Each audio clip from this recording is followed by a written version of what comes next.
So we're on. This week's a little different, so bear with me. If you are an audio listener, you're going to get more out of this episode if you watch it on the YouTube. Simply put, what we're doing today is talking through some of the leather products that we've recently released or we're about to release. By the time this goes out, we should pretty much have everything available that you're going to see today. But I wanted to talk you through the nuances of the product, the thought that's gone behind each one, how considered they are. So if you are an audio listener, you should be able to follow along, but you will get more out of this episode if you venture across to the YouTube and check it out from there. So where do we start? So essentially, guys, if you go through the back catalogue of episodes, you will find a conversation with Alex from Bjorma. They're based down in Birmingham. Essentially, Alex is an ex-operator, ex-British military. He's exited the armed forces and then gone off to have his leather business, which is absolutely phenomenal. The quality of product they put out is insane.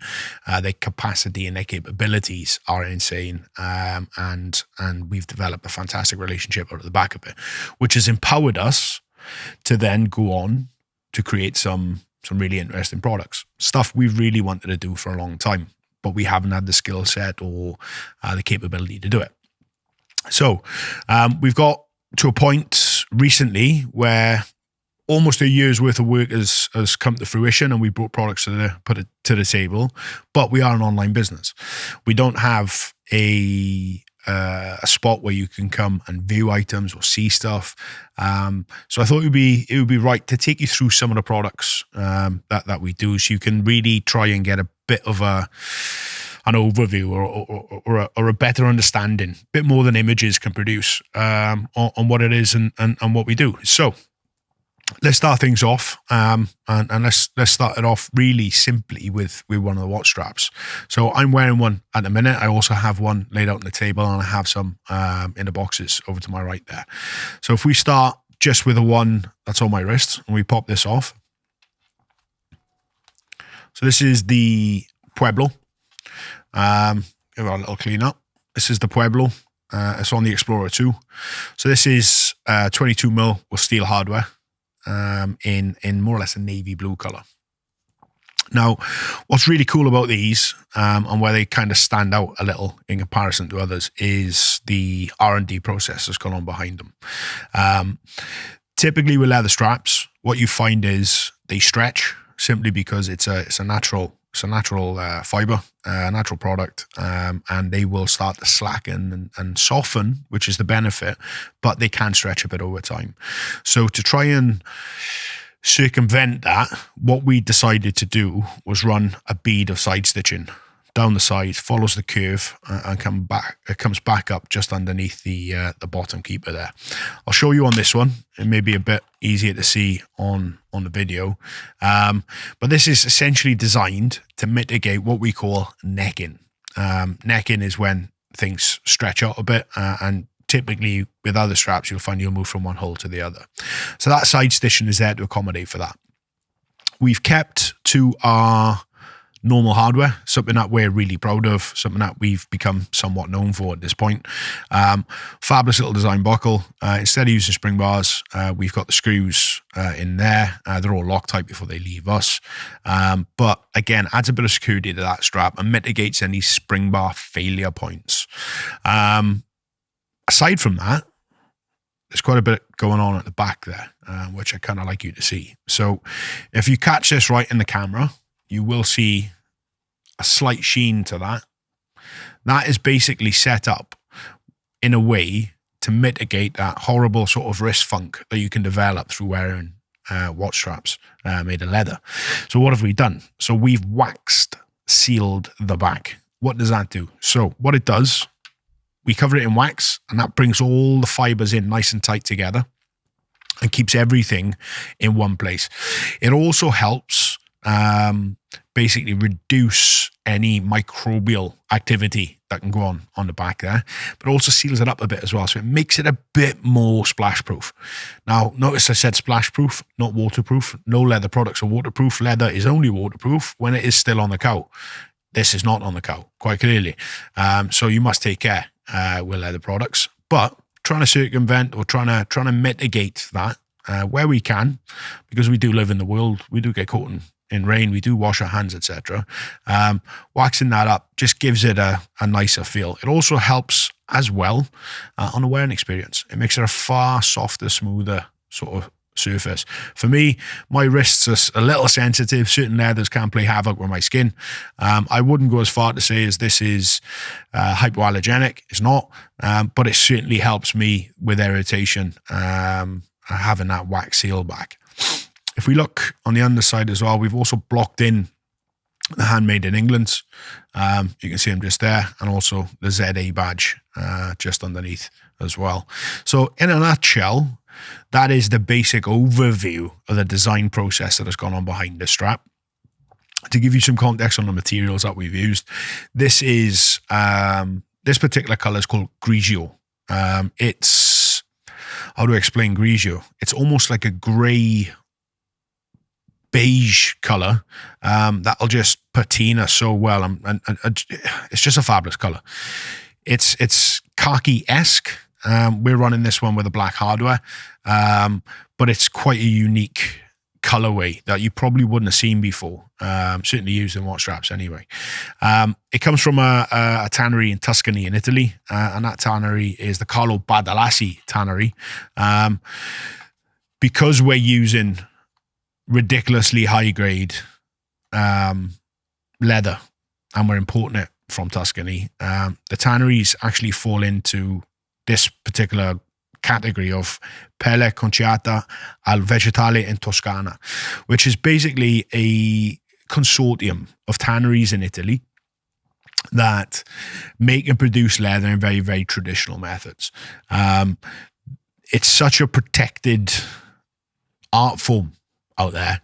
The guys wanted to band together from the more prestigious tanneries and basically create like a guild between them that would allow them to manage or maintain the very, very high standards that they set for leather coming out of that region. So as this falls under that, as do a lot of our products do, you get the guarantee certificate with it as well, with a little hologram on and the QR code on the back. If you scan that, I'll give you a bit of an overview, a bit of an insight into the consortium, what they do, what they're about. Essentially, it's almost like a guarantee to say, well, it is a guarantee to say that this leather is the highest quality can possibly be produced by the tanneries in that region, and the tanneries meet the standards that are industry leading. So again, it's a little guarantee. It allows you to know that the leather you get in really is up to par, exactly on the market where you want it to be. So there's an overview on the strap. We're running it in different colors. We've got the grigio, this navy blue, we're calling it the Pueblo. We've also got some browns. We've got the, in fact, let me get it out. Let's have a look. What do we got there? Not one of those. Yeah, we got a tobacco here we can take you through. Oops, my little leather card popped out there. So this is tobacco. The tobacco is quite a dark brown, more of a traditional brown color. But again, it's a fabulous, deep, rich color. And the process of using the tanneries to make these particular leathers is called a wax. It's a wax pull-up. So if we were to run our finger down on the underside of that, hopefully you can pick that up on the camera, there's a slight color change that will go on there, but that will change with the wearer. So how you wear this, where you wear it, it will give you your own story very, very quickly. If you do want to restore it back to its original color, you can do that. You give it a little brush with a leather brush, and then you add some leather balm, and you're set basically. But this is the tobacco. Big fan of the tobacco. It's a very traditional color. We'll set that off to the side for now. Get rid of that one. This podcast is sponsored by zulualphastraps.com. Zulu Alpha Straps makes some of the best watch straps in the market, and we do it all here in the UK by hand. As a listener of the Making Time podcast, you can enjoy 15% off on your next order by using the discount code MakingTime15. Your support makes this podcast possible, so please head over to zulualphastraps.com so we can continue to bring you fresh content. Now, back to the show. And then all we've got to find now, I believe, is the cognac. I should have organised this a little bit better, shouldn't I?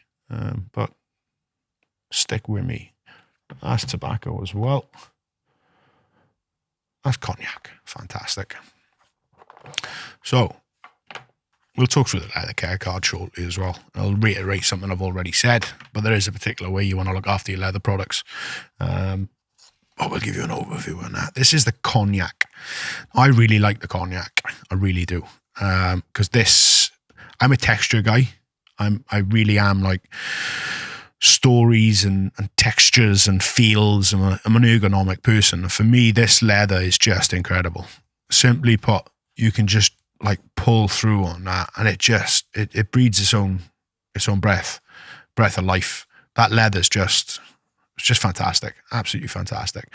That's a cognac. For the audio guys, it's a much lighter variation of the tobacco. Same leather.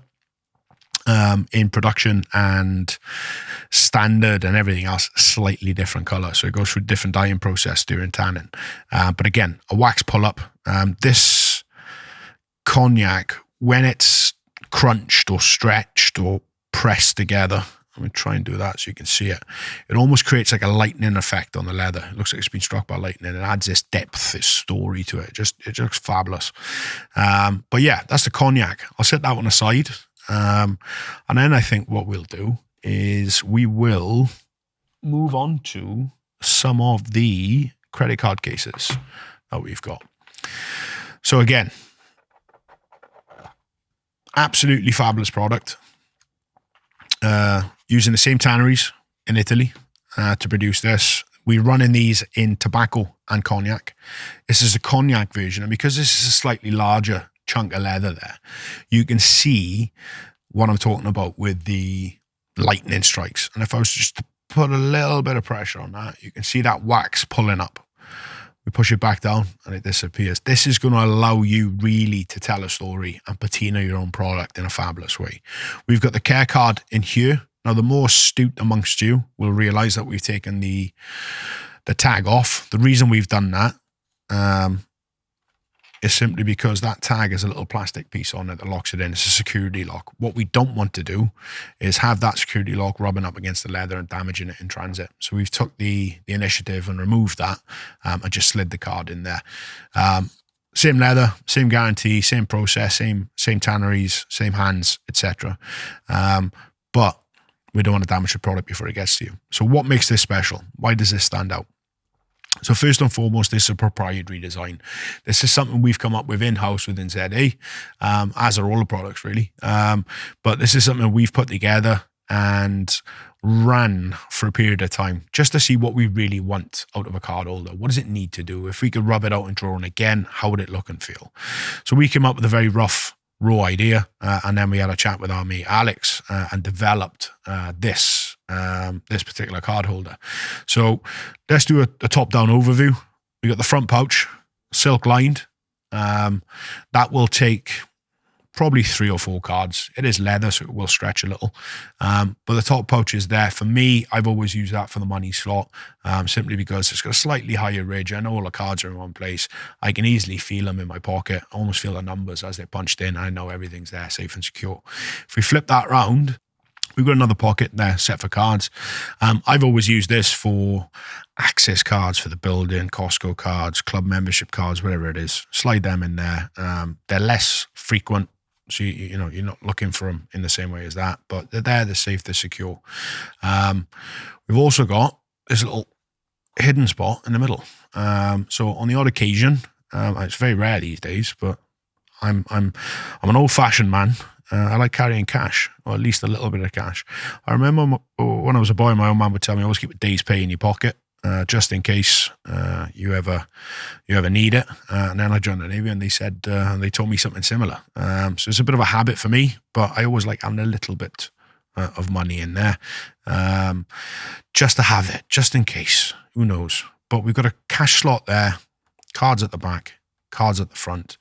Again, using this Badalassi wax pull-up cognac leather. Absolutely fabulous stitching all the way around, all done in Britain. We've got the Z.A logo in there, which has been blind blocked. That's the leather term. If we start talking about that in more of a layman's terms, it's embossed. It's embossed in the Z.A logo. We've also got on the bottom right on this side, handmade in England. It's just a fabulous piece. It really is. What makes this stand out quite a lot in comparison to other things on the market are these rolled edges. Now, this is a very, very technical thing to do. It's very, very difficult to do it well and to do it at scale. And it takes years and years and years to be able to do that right, particularly when you're lining stuff with silk as well and building up a piece like this with multiple layers, multiple touch points. That rolled edge is something you will see on a lot of the very, very high-end leather goods that come out of the UK and come out of Italy. I don't want to name other brands, but think of possibly the largest ones, the biggest ones, the most successful ones. They use something similar. It's a very European style of working and finishing leather, very technical. And if someone knows a little bit about leather, they'll recognize that straight off the bat and identify this as a piece of quality. So yeah, that's a card holder in this overview. That's it in the hand. It's a fantastic piece. I absolutely adore it. I'll slide that back in there and we'll set that aside, and then we'll have a little look at it again, I think, in the tobacco. So let me get this out of the way and have a little mooch over here. Let's find these. What have we got here? Credit card case. That's what we need. Again, little fun thing on the back of these boxes. Made in Britain. Made in Britain. Stickers, holograms that go on them. That's something we've signed up to and been vetted for, and had to be approved by that organisation as actually making things in Britain. It's becoming more and more popular, but that is, again, a bit of a comfort to know that we're actually doing what we say we do, and it's put together. Yes, we are using Italian leather, simply because for this style of leather, the Italians make the best stuff. For bridal leather, we make the best stuff in the UK, but we're making everything here. Now, again, card holder. This is the tobacco. This is fantastic if you're looking for a slightly more conservative option. This will give you all of the same functionality, all of the same design ethos, all of the same craftsmanship, finish, skill, etc. The only difference is the color of the leather. For me, I'm very much drawn to the cognac, but I know a lot of you out there will enjoy the tobacco slightly more. It's called tobacco for obvious reasons. Again, it has a wax pull-up to it, so it will patina and develop and grow with you and tell your story. It'll just do it in a slightly more subtle way than the cognac will. Fantastic pieces. I absolutely love them. I adore them. Rolled edges again. Silk linings, handmade in England. Z.A badge. Something, point of note here, something you may notice. The two I've picked up are pretty clean and clear, actually. But if we look at the blocking, or where we put our logo in, as I mentioned earlier, these are waxed leathers. So what does that mean? There's a waxing that happens during the production of this particular piece of leather, where wax is put into the leather, and that's what allows us to have this wax pull-up and this beautiful, glorious feel.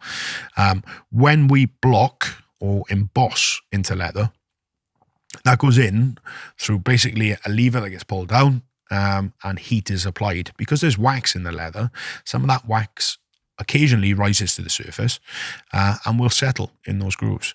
And it gives a little bit of a white finish or silhouette around the blocking, around the embossing. That's totally natural. There's nothing to worry about with that. It will wane over time, or you put this out in the sun and it'll absorb back into the leather. We don't go in there and try and get it out or anything. It's a total natural process. It doesn't harm or hurt anyone. It'll settle on its own and be reabsorbed into the leather. But I wanted to give you a heads up on that, because if you have a piece that arrives and you can see some white silhouettes in and around that, you'll almost think, well, what's in here? It's gone moldy. It hasn't. These are the waxes that are just pulling through to the surface. They will settle with time, so just let them do their thing, let them cook, as they say, and they'll just be reabsorbed back into the leather naturally through use. But there's a bit of a heads up on that for you. I'll pop that card back in. So let's talk about the leather care cards. So first and foremost, we've got the Zulu Alpha leather care card. Dependent on where you buy your leather goods from, different people will give you different ways of cleaning and looking after leather and etc. And that's right, simply because different people have different finishes on their products and this and the other. For us, we try and keep it as natural as we can. We don't use any chromed leathers. It's veg tan only, so there's a natural process. We use vegetables there to tan the leather. So I wouldn't recommend it using any chemicals to clean it either. So to help you care for the fine leather, we recommend you using leather balm and a leather brush. Quite simply, small brush, similar to what you'd see on a shoe brush. You give the leather a wipe, a good little agitation. That'll get anything resting on the surface off, dust off all the impurities, imperfections, etc. And then gently rub in some of the leather balm. Apply it sparingly with a soft cloth, and that will nourish and rehydrate the leather and just allow you to really enjoy that product for a long time. So there's the care card. That's what we recommend you do with our products. Doing it that way will look after leather. It'll allow you to enjoy that product for a long time. And this is a bit of a heads up on what we've already talked about, really. This is the card that gives you a bit of an idea on that chalky white residue that we were talking about earlier, where the waxes come through. So again, perhaps you picked up a piece and you don't listen to this podcast, or you haven't seen the video on YouTube. Just giving you a heads up, another option there for you to know that it is totally natural and not to worry about it. As part and parcel of the process. So we'll set that aside. One other gem we have here I wanted to show you. Let me dig it out. Here it is. And this will take us on nicely, actually, to the next two products.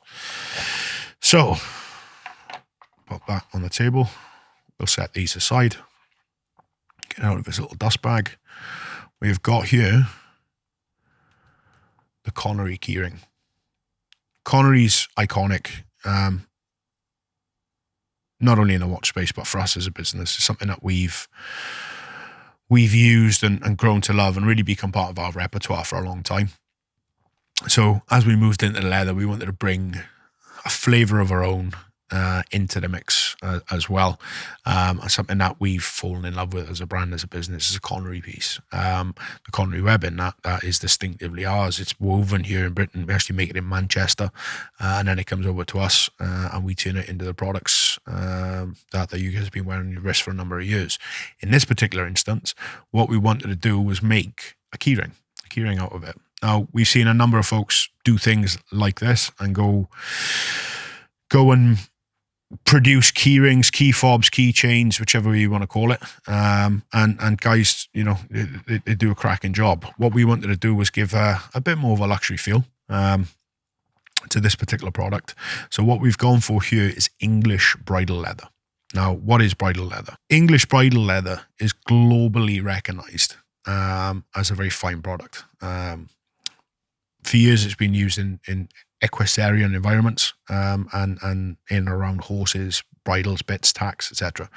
And it's a very hard wearing, very enduring leather. So it makes total sense to put it on a product like this that's going to have a lot of traffic, high traffic rate, in and around. It's just something that's going to be in your pocket all the time. You're going to use it every day. It's going to be touching, bumping, knocking, absolutely everything.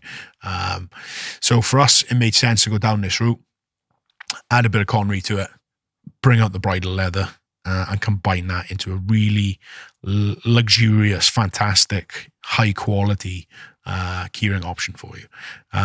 So yeah, that's the keyring. This is at this point of recording the first time that we've shown this, but I think it will be going live before this airs. But this is more or less the entry level piece really into the leather range for Z.A. But this will give you a good understanding of what we're doing and how we're achieving it, and the quality in which we're trying to put products out now. So yeah, that's it. I'll pop that aside, and that brings us on to what I think is the really, really, really, really exciting fun bit. They're all exciting and fun. It's like picking a kid. Which kid's your favourite? You should never pick. But this is fantastic. Now, you'll have to forgive me on this because at time of recording here, well, this is actually number one. This is the first one we made. And I've been wearing this for a while, but at time of recording, what we've been doing is making these, and these will be going up and being made available soon. So this is the Connery belt. So it comes in the Connery style webbing, again, to accommodate a belt. I believe this is 38mm wide. This looks after the vast majority of casual jeans, chinos, pants, shorts, etc. General rule of thumb with belts, the thinner the material, the more formal the piece. So if you're looking for a jean belt or a belt to wear with chinos and pants, most manufacturers will make product that's 38mm wide on the belt loops. So we've tried to accommodate that here. So that's what this is. We've got, again, this British-made webbing, made in Manchester, brought over to us, and then we turn it into products. We're also incorporating bridal leather into this. Now, this has been worn and hammered for months by me. This is my own personal one. And you can see with this, just, you get quite a bit of flex out of it after a little bit of wear, but it is a very sturdy, rigid piece of leather. We've got 5 holes punched out on the tail, and this is done in 2 parts. So we've got a top side and a bottom side. The webbing feeds into that groove there, and then it's all sewn up and sewn together. The other end is the hardware, the buckle, in a traditional English style. Very British feel to this belt. Again, we've used bridal leather there to hold that in situ into place, which will give you, again, a nice rigid, sturdy feel to that end with the buckle and tang on it. Now, this is where it gets really interesting. So we've also got a sliding bar on this. So, vast majority of us wear belts every day. And if you don't, you certainly wear one from time to time. There's nothing worse than having a tail end that's way too long, that loops over or through your pants a little bit too much or not quite enough. So rather than just having one set of adjusters to get this right for you, we've also got the sliding bar. So you can get that perfect fit pretty much every time. Now, with belts, guys, this isn't going to work for absolutely everybody on sizing, but it will work for about 98% of you. This thing has been on waists that start at 26 inches, and it's been on waists that go up to 42 inches as well. 42, you're at the upper ends of it there, but you've got more or less infinite adjustability. This has been made in conjunction with Alex from Bioma. This is a collaboration piece, something that we're bringing to the party together. And our plan with this particular product is to have a few iterations on the Connery style and then start venturing out into some of the other well-known patterns and designs that either we're well-known for or that give the tip of the hat or a nod to the watch industry. What this is an outward projection in many senses. A kind of, if you know, you know. This is a very iconic pattern. This is a pattern that makes sense to watch people. It's something that we would instantly recognize, but it's not something very many other people will pick up on. So it is a conversation starter. It is a piece that's going to draw quite a bit of attention with certain people if they see it. If they don't know what it is, it's just a nice traditional style British belt. And it'll just slip under the radar. This is a bit of an Easter egg. That's what I like. I like creating things like this. I like coming up with these ideas, and I like having the ability to mix and match some of the traditional style luxury English leather goods with the horological flair that we've been a part of for a long time. And this is thanks again, in part to Alex from Bioma. Again, using his skill set, using his team, managing the constraints around design and manufacture has allowed us to come up with what is essentially the Connery belt. So for now, that pretty much covers off the entire leather range. However, I must admit, we've got about 6 or so other products, either going through final stages of prototyping or things that we've actually got samples out there and they're being tested now. So this is a part of Z.A that will grow. It will expand. It will become a big part of our business. This is definitely a route that we're heading down. We want to be a bit more than watch straps. We want to offer nice luxury accessories to men with a nod or a tip of the hat to our horological roots. So please join us on that journey, join us on that adventure. It's going to be a fun one. We get to make some really cool stuff, work with some really cool people, and we're trying to document that process as well. So that's that for this episode, guys. I hope that's given you a bit of an overview, a bit of an understanding in the thought process, the design language, how considered these products are. And I hope it gives you a bit more of a you can't really touch it for the screen, I know, but hopefully it gives you a bit more of an idea of how these things are going to wear and feel. So please head over to the website, check out the leather goods, keep an eye on what we're doing and what we're up to, and until next time.